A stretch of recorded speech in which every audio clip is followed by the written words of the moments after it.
Rick, let's look at the running back. So, man, if you're a college football fan and do it like I do with watching all these games and creating all this content, these are stars up and down the line. I'm going like 10 or 12 deep, and I see guys that are name players on the collegiate level. If you can sort of out what the transition looks like, of course, almost Saquon, we can almost put him in a different category in terms of just the freakish athlete that he is, that seems like a can't miss if there is such a thing. But what do you think about the running back position? Well, I think it's very interesting because you mentioned a Saquon Barkley. You take a look at previous years and Ezekiel Elliott, a Todd Gurley, a Leonard Fournette going very high, teams having some success. You take a look at the Jaguars and Cowboys and even the Rams this past year, what they've been able to do with the game-changing running back. But then, you take a look at the depth in this year's draft class, like you mentioned, and teams are going to have to weigh, do I want to invest the top 5 pick in Saquon Barkley, or do I want to wait until the second round? Maybe get one of those Georgia running backs, a Sony Michel, who has great explosion. Little fumbleitis there with Sony Michel, but Nick Chubb, probably a third-round guy that you can have. And teams are going to have to weigh, how great is that drop-off?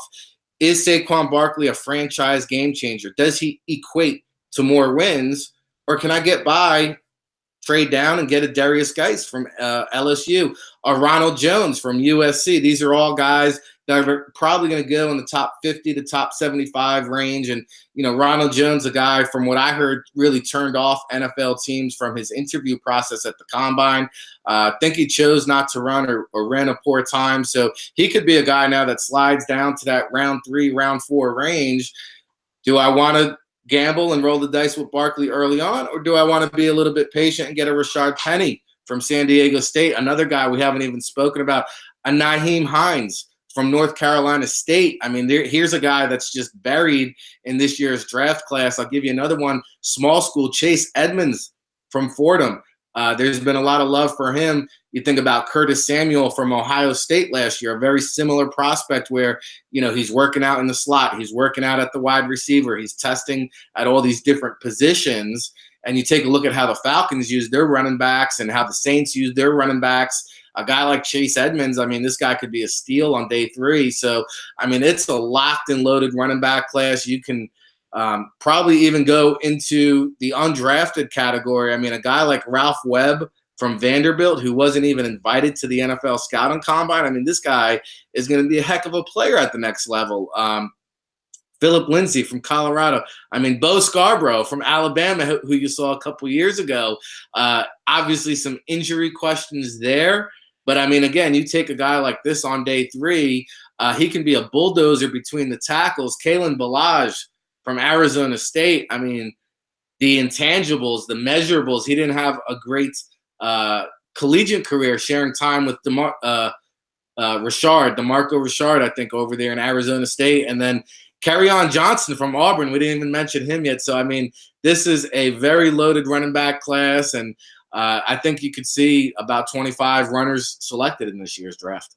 Yeah, it's so deep that I'm going 25 to 30 deep and finding some of the names that you're listing. Cam Petway's another one at Auburn. I don't necessarily know that he's going to be a good NFL running back, but he was a beast 2 years ago for the Auburn Tigers, rushing for like 200, 250 per game down the stretch against the likes of Alabama and LSU and some of those teams. You mentioned Sony Michel is a guy that I think translates to the next level because of what you mentioned with the burst, the explosion. He's a better back out of the backfield catching passes than his buddy Nick Chubb. Also, Ronald Jones is a guy that it's interesting that you mentioned his off the field situation, but on the field, again, probably taking away pass blocking ability that's not there. He didn't catch hardly any passes at USC for whatever reason. You would think that they would want to get that guy out in space, but I know from talking to my USC people that he had hands of stone, at least early on, and they worked with him. But just coming out of the backfield, I was always impressed with Ronald Jones. You mentioned Ralph Webb. Here's a guy, I'm not comparing him to Bo Jackson and Herschel Walker, but statistically, he's a top 5 rusher in SEC history, and typically lining up with no passing game to protect him, an offensive line that's outmatched by most of the defenses that he faced in the SEC, and he's somehow gained yardage in that situation. So just a ton of guys to look at the running back position that for college football fans could make them even more interested in the NFL draft coming up this year.